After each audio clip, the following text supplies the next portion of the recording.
Today on the Bar Business Podcast, learn why an $80 million market shift towards mindful drinking creates an 80% margin opportunity most bar owners are missing.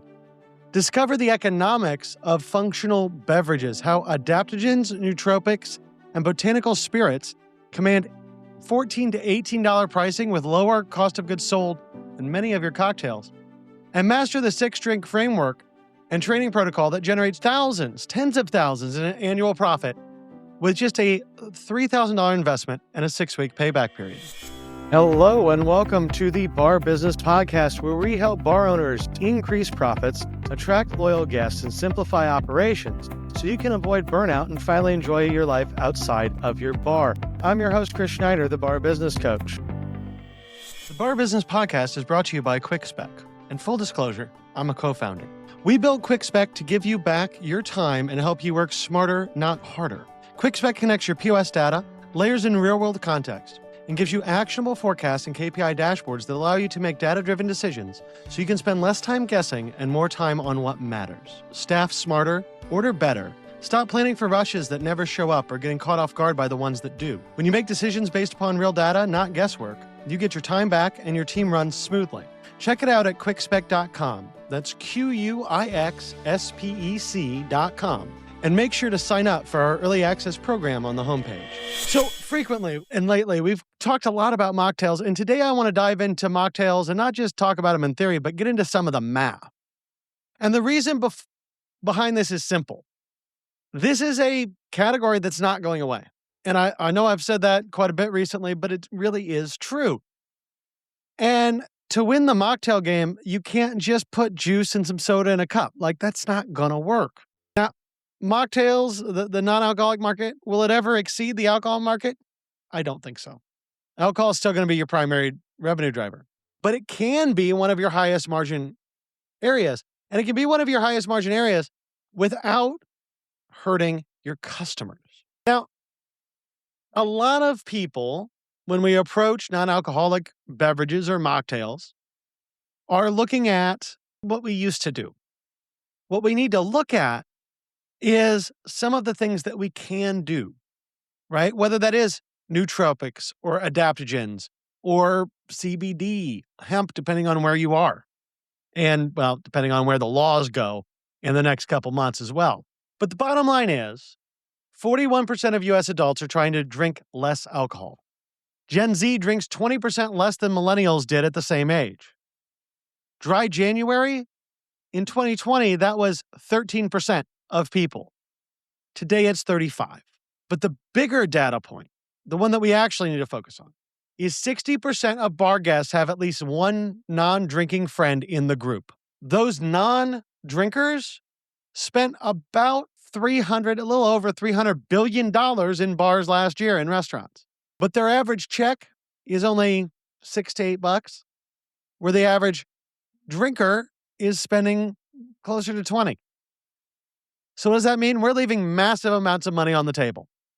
And so today we're going all through this data and talking about how can you maximize your profitability out of non-alcoholic drinks. So the first thing I want to point out here is the margin actually different? And I see something online a lot. I see people say, well, there's no alcohol in this. It shouldn't cost the same as an alcoholic beverage. Well, that's not true. Now, we're going to talk a little bit later on. We're going to talk more about those nootropics, those adaptogens, things that can increase what you're charging. But let's just run through some quick math real quick. So let's say you have a $14 gin and tonic. You're using an ounce and a half in premium gin, we'll say that's $2.10. Your tonic water, we'll call that 40 cents. You're putting a lime in there, that's another 15 cents. Ice, we'll go ahead and just call that a dime for easy math. That puts your total cost of goods sold at $2.75. And if we're charging $14 for that, that means our margin is 80.4%. Or our cost is 19.6%. Now, what if we do a spirit-free gin and tonic? And let's say we're charging that same $19 or $14, I should say. We're going to use a non-alcoholic botanical spirit. That's going to be probably a little bit less than that premium gin, so we'll say that's $1.20.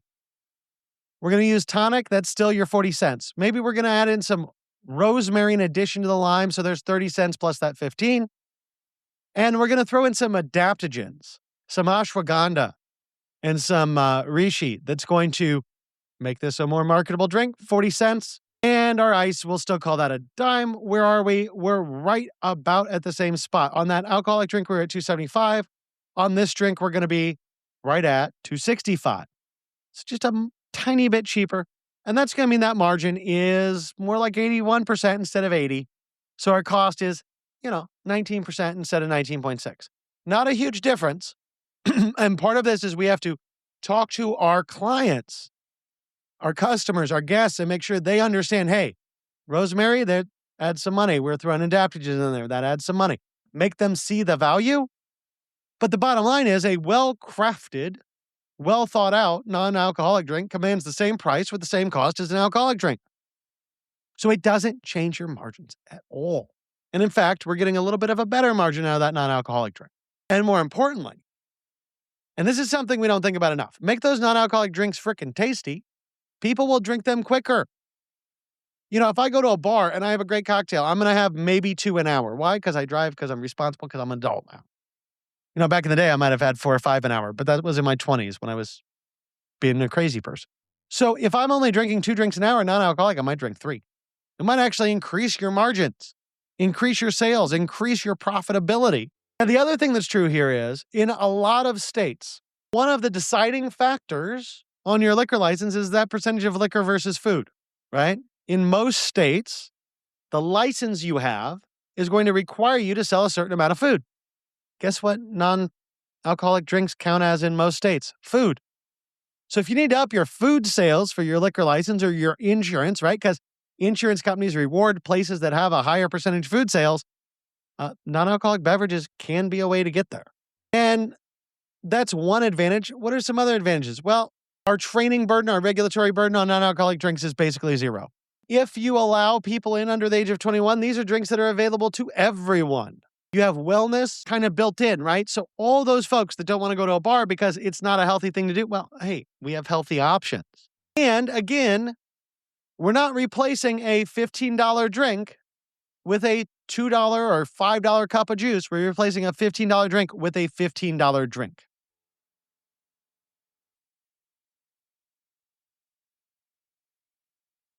Now, let's talk about this, how I see most people do it and the better way to do it. So most people treat non-alcoholic cocktails as an add-on. We're going to see 1 to 3 non-alcoholic options. They're probably at the bottom of the menu. And basically, they're going to be soda, juice, simple syrup. They're going to be priced, what you could price soda, juice, and simple syrup for. We're talking $6-8. There's zero merchandising. There's zero staff training. And they're really just there so that when people come in that are non-drinkers, there's something. It's put in as a patch, not as a strategy. But what happens if we turn our non-alcoholic drinks into a prime category?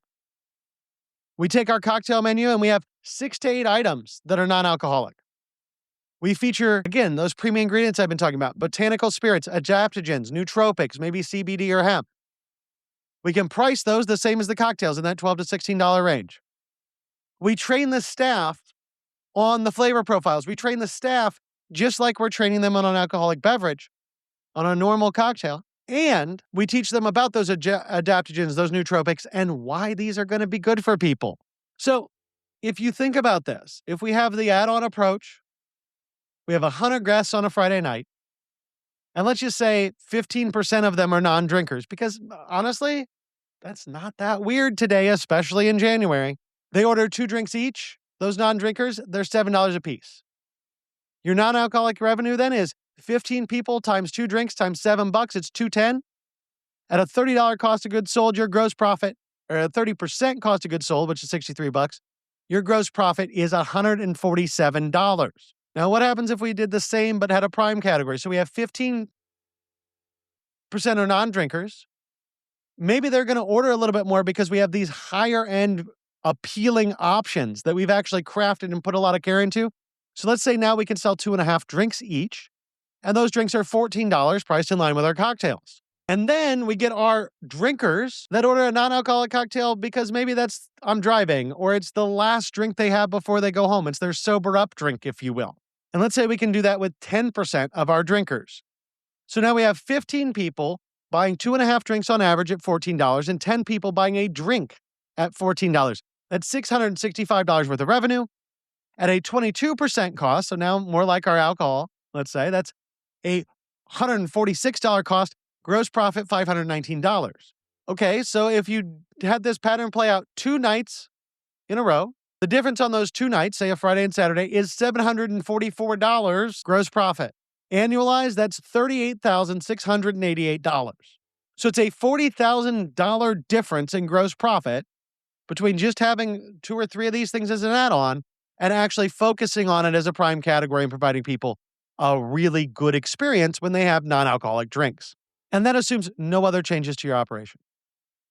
Now, when it comes to crafting a non-alcoholic menu, I'm going to say 6 drinks. 6 drinks is kind of what I would recommend as your starter set. Now, how are we going to divide these up? Well, I want to do 2 botanical spirits-free drinks. They're going to be sophistication. They're going to show that you take non-alcoholic beverages seriously. What's our format here? It's a non-alcoholic spirit plus a premium mixer plus a garnish. So it could be a martini. It could be a gin and tonic. These are going to replicate those drinks. Now, what I want you to do on these, though, think about your mixers. So maybe you're going to use a more premium tonic, since that's really what we're drinking here in addition to that botanical spirit. Or add in things like cucumber, basil, work on your garnish game a little bit. On those, we want to target a cost of goods sold around 18 to 22%. Then we want to add in a couple that are functional, if you will, adaptogens. So when we talk about adaptogens or different additives, nootropics, things like that, I like to think about what's going to make you calm and what's going to make you focus or more energetic. And so we can justify a premium pricing here because we're creating differentiation and we're adding in this extra adaptogen that has effects on people. And whether or not it has effects on people, that's a story for a different day. I am not a food scientist. So you can think this is all BS. You can not think this is all BS. Really doesn't matter because it's marketable. So when we talk calm, I'm thinking things like ashwagandha, chamomile, honey, lemon, lavender. Focus, more like lion's mane, turmeric, ginger, citrus. So we can have, upbeat, focus drinks. We can have drinks that calm you down a little bit. On these, we can price them a little bit higher. I'm thinking $14 to $16 because we have that adaptogen nootropic blend built in there. And we're going to look for a cost right around 20 to 25%. And then the final category I would include, if you're in a state that allows this, is something CBD, something hemp. So these are going to anchor kind of the top of your range. These are the ones you can get the most money for. And our format here is going to be CBD or hemp plus premium ingredients plus some sort of cool presentation, right? Maybe a little theatrical.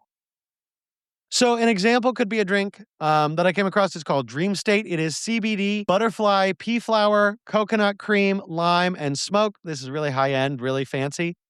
Now, with CBD, the thing we need to be mindful of is that laws are probably changing. So that CBD in and of itself may be a short-term strategy. And that's why I think it's important to build in these adaptogens, nootropics, those sorts of things into your non-alcoholic cocktails, because that's going to get you the premium without having that CBD stigma or that hemp stigma and the changing laws. But for the time being, hemp is a great place to be. CBD is a great place to be. Now, when we present these, when we do our menu design, we don't want to bury these at the bottom. We want to create a separate section that can be, alcohol-free botanical and functional cocktails, or just called botanical and functional cocktails.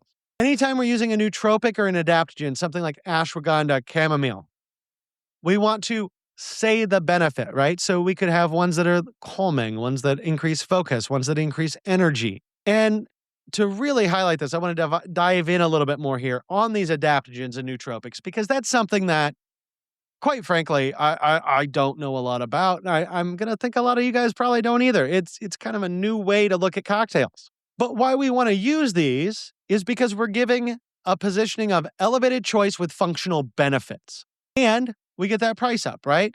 Soda's a couple, $3, $4. Juice, you're going to look at $4 or $5. A mocktail, right? Most people are in that 7, 8, 9 range.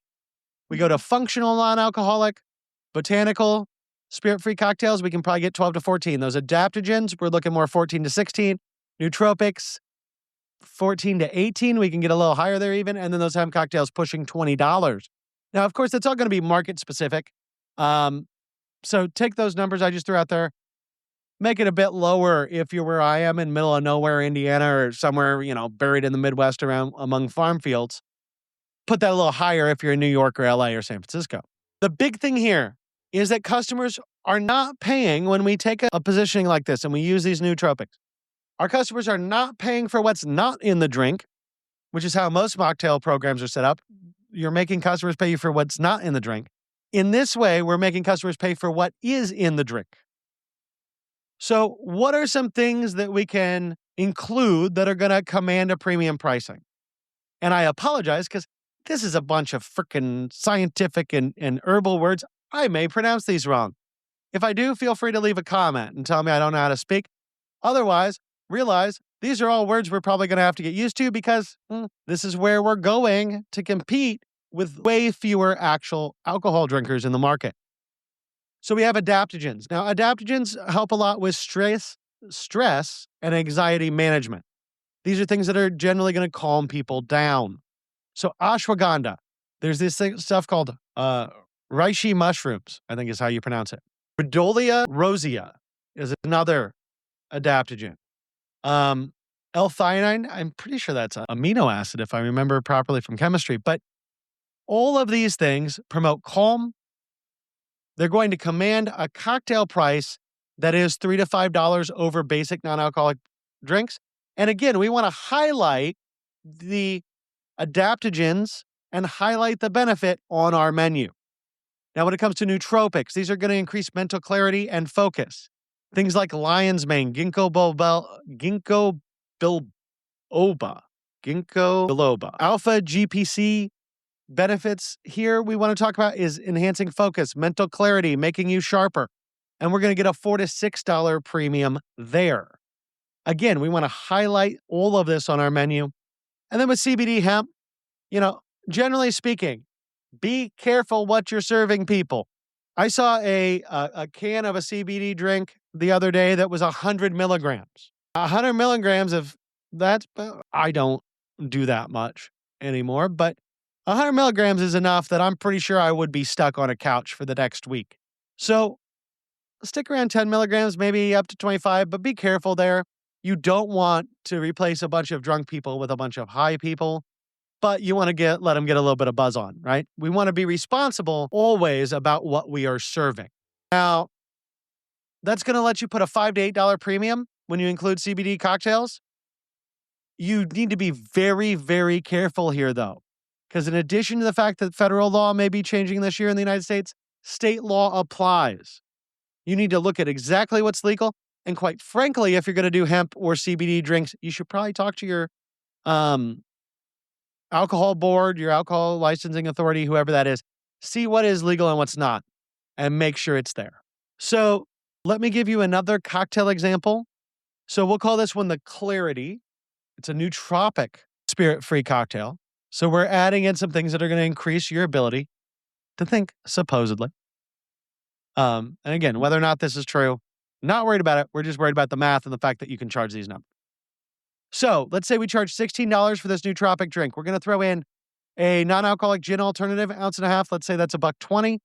Fresh lemon juice, we'll do 3/4 of an ounce. That costs us about 30 cents. We'll throw in a honey ginger syrup. Say that's 25 cents. Then we'll throw in lion's mane extract. Say 500 milligrams. That's going to cost us about 55 cents.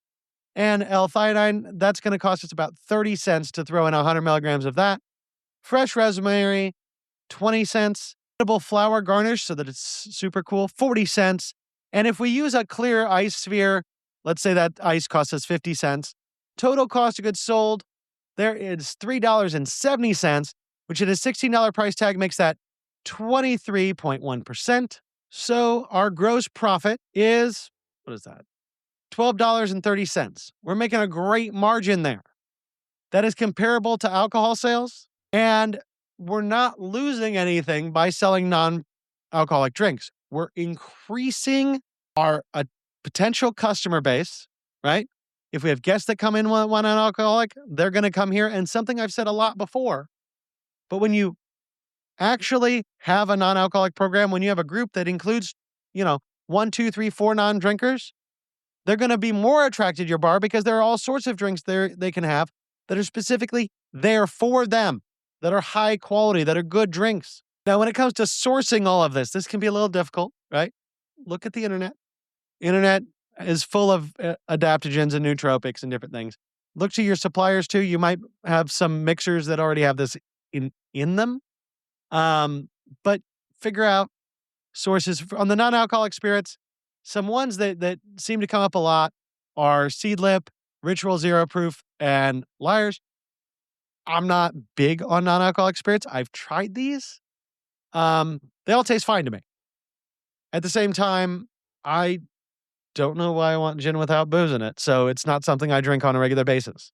Then for the adaptogens and the nootropics, you can look at bulk powders. You can buy bulk supplements and powders for them. You can do premixed tinctures. Those exist on the market. And you can start with the bulk powders because those are going to be generally the least expensive, moved into the premixed tinctures, or just start with the premixed tinctures. The other thing that you can do is as you go along, you can come up with focused blends and work those into some of your mixers even. So like if you start with a bulk powder and you're making a mixer specific for this one non-alcoholic drink, which we can talk about whether or not that would be smart in and of itself. And it could be if you have the right volume there. But you can pre-mix that powder into it, or you can have that powder there. You can take powder and make it into a tincture. There's different options here that you can explore. Now, when we talk about investment here, because at the very top, I said, okay, I think for about $3,000, you can get this off the ground. So let's talk about what it takes to actually build out a program where you can focus on premium non-alcoholic beverages. So minimum viable, I'm going to say you're going to be out about $500 to $1,000. First, you're going to need 3 non-alcoholic spirits, gin, whiskey, tequila. That's what I would go with if you're going to start, right? Then you're going to need some adaptogens. So L-theanine, reishi, ashwagandha, call that about $100, give or take 20. On those 3 non-alcoholic spirits, you'll probably be about $100, 90, $100, somewhere in that range. Then look at your premium mixers or just use your standard mixers. But premium is always going to win here because we want to make this drink absolutely delicious. Probably looking at $100, $150 there. We're going to need to do some staff training, how to make them, how to sell them, how to describe them, what are nootropics, what are adaptogens, all that sort of good stuff. That's going to be a couple hours. So that's going to cost, depending on the size of your team, $100, $200, $300, $400. And you're going to have to do some menu design and printing.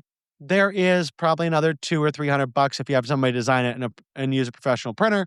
Or, $5, you do it on yourself on your computer, you print it off on your own printer. That's cheap and easy. So you're looking in that $500 to $1,000 range to get a basic program off the ground. Now, if we're doing something mid-tier, and this is where I personally would go is mid-tier, we're going to do 6 to 8 non-alcoholic spirits. So we're going to round out that, go beyond just gin, whiskey, tequila. We're going to do a complete set, like a library, if you will, of adaptogens and nootropics. We're probably going to be out $300 to $500 on that. We're going to look at CBD and hemp. That'll be another couple hundred, $200, $400 probably in that range. Look at garnishes. Maybe we're doing some specialty garnishes. That's going to, whatever those garnishes are, that's going to get added in. We're still going to have that staff training. We're still going to have that menu design. And then we're going to want to also do some marketing. And so that staff training, again, $300, $500. The menu design, if we have somebody professionally do it, print it, $200, $400 again. Marketing, because we really want to push this program, we probably want to put about $300 to $500 in that marketing. And so for $3,000, we're off with a killer non-alcoholic beverage program that probably is going to kick the crap out of your competitors, right? If no one else is doing this in your market, you can absolutely own this market. And to do that, go back and listen to the episode we did last week about SEO and AEO. Like you can win that you are the spot for non-alcoholic beverages in your market on the internet. And that's going to really help push this program. So let's say you invest $300 in a mid-tier program, that last set of data we went through. You sell 50 non-alcoholic cocktails a week. So say you sell 20 on Friday, 20 on Saturday, and, 2 every other day of the week. Your average profit per drink, based on the math we've been talking about, let's say that's 1050. So you sell 25 drinks, make 1050 gross profit. That's going to put you at what? About 262.50 a weekly profit, or 362.50. And what are you looking at over the course of a year? You're looking at over $15,000 increase in your gross profit. That payback period on this is only 6 weeks, because once we've bought all that initial inventory, we're not going to buy that again. That's just a sitting part of our inventory. It's going to rotate like the rest of our inventory. Now, when it comes to training your team on this, we need to be very specific, because this is a new category. This is something that a lot of folks in our industry know nothing about. I'm sure you can tell. Even I don't know much about all this with how much trouble I've had pronouncing these words all episode. But we want to really focus on product knowledge first. So what are the categories? What are the flavor profiles? What are adaptogens? What are their benefits and effects? What are nootropics? What are their benefits and effects? How can we describe nootropics and adaptogens without making health claims? Right? We don't want to say this, this is some sort of drug. It's not. Well, it kind of is, but it's not. We want to describe how they make people feel, but without making health claims. This can get tricky. Right? And just between me and you, I think a lot of the health claims on a lot of this stuff is probably a bit overblown. But there are ways to talk about it, titles of names, tell people what it includes, point out that some people think that increases focus or mental clarity or reduces stress. If you have questions here, though, I highly recommend you talk to an attorney. I'm not an attorney. I'm not going to help you with legal liability in this case. But just be careful about how you do things. We don't want to say that we are giving people health benefits that are not provable. So we do all that training week 1. Week 2, we do preparation and execution. We build each drink on the menu. We teach our team how to build the drink. We talk about proper dilution techniques without alcohol, right? Ice melts differently. Drinks are going to dilute a little bit differently. Talk about your garnish techniques, timing, and presentation standards. So really, the first week, we're building the knowledge base. The second week, we're training more specifically on our drinks and what we're doing. Week 3, we want to talk about suggestive selling of non-alcoholic options, right? And how we position it. Oh, I don't drink. Oh, well, do you want our non-alcoholic menu? No. Oh, I don't drink. Oh, here's a menu that we have that's full of incredible botanical cocktails that are alcohol-free. Right? We want to always phrase this not as an afterthought, not as an annoyance, but as something we're happy to sell that's just as high quality, just as good as our alcoholic beverages. Then we want to talk about the functional benefits, again, without being medical, but hey, this one has adaptogens that people say promotes calm. Great. You want to have a chill night? Hey, people say this one really calms them down. However you word that. And we want to make sure that we're handling pushback, right? Even the market, a lot of people are going right now, a mocktail is not a real cocktail. It's not a real drink. These are just fake cocktails that you charge too much for. No. These are crafted, elevated drinks. Yes, that's a cocktail without booze, but it's no less of an artistic piece than a normal cocktail. But if we want to get the premium prices, we have to sell it with the premium value. So a few key training principles that I want you guys to make sure that you have if you're rolling out a program like this. Never apologize for your non-alcoholic options. These are not consolation prizes. These are not, oh, it sucks you can't drink. Here's something I threw together that will make you happier. Present them always as premium choices. Lead with benefits, not absence. You're using nootropics. You're using adaptogens. Tell people about it. Hey, this drink is really good. It has a calming effect because it's full of ashwagandha. Or hey, if you really want to focus, this lion's mane helps people focus from what I hear. We don't want to talk about this is not alcohol. Offer these without asking, right? So if you're in an area, particularly if you have a lot of Gen Z clientele or it's January, you can even train your staff to say something like, can I start you off with a cocktail? We have both spirits-based and botanical options, right? Now we're not even talking about alcoholic, non-alcoholic. We're just saying, do you want a cocktail?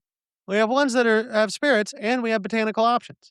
If you're selling a lot of non-alcoholic, that's a great way to present it because they're the same thing. We're treating them identically. Also, you can normalize alternating. A lot of our guests alternate between cocktails and botanicals throughout the night. Or, it's getting a little late. Would you like to have a botanical before you leave tonight? And always make sure, whether it's you presenting this, your guest presenting this, how it is on your menu, or I shouldn't say your guest, your team presenting this. Never say it is $14, but it doesn't have alcohol. Say it's $14. Never downplay your non-alcoholic botanical beverages because they are just as high quality and just as good as your alcoholic ones. So hopefully, as we've gone through this today, you've realized that non-alcoholic drinks and alcoholic drinks have the same math. We have to choose better options. We have to give people the ability to see value. And when we do that, we protect our margins. We can increase our customer base. We can grow our businesses, all by embracing something that most of us either don't want to embrace or are scared to embrace. That about wraps it up for today. If you enjoyed today's insights, make sure you like, subscribe, and leave a review. If you are ready to take your bar to the next level, schedule a strategy session with me by clicking the link in the show notes below. Until next time, have a great day, and we will talk again later.